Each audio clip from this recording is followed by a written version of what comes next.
قال بل سولت لكم أنفسكم أمرا فصبر جميل.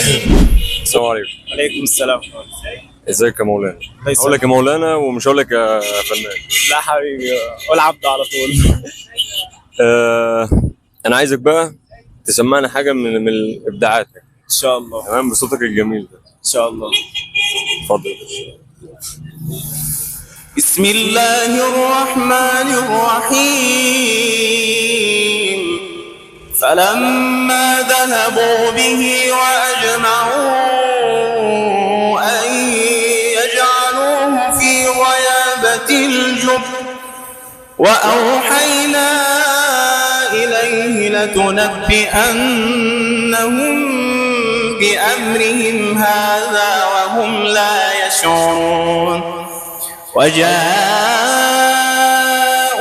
أباهم عشاء يبكون قالوا يا أبانا إنا ذهبنا نستبق وتركنا يوسف عند متاعنا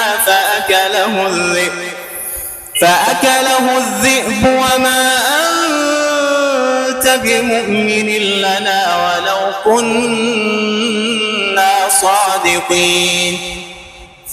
وجاءوا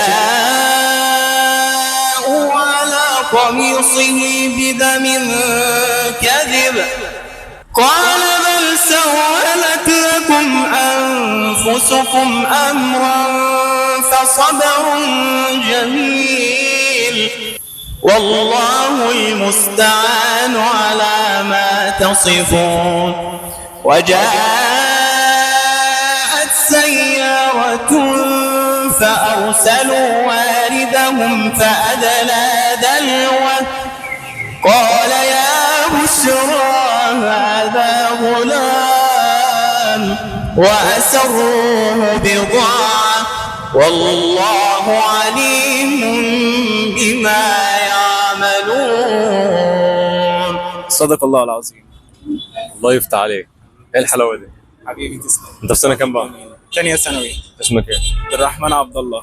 انت من زمان وانت بتقرا؟ بصلي بالناس وبنشد انشاد ديني وبقوم بالناس في صلاة التراويح في رمضان. ربنا يفتح عليك. يا رب يحفظك. ربنا يزيدك. يا رب يحفظك. حبيبي ماشي. حبيبي.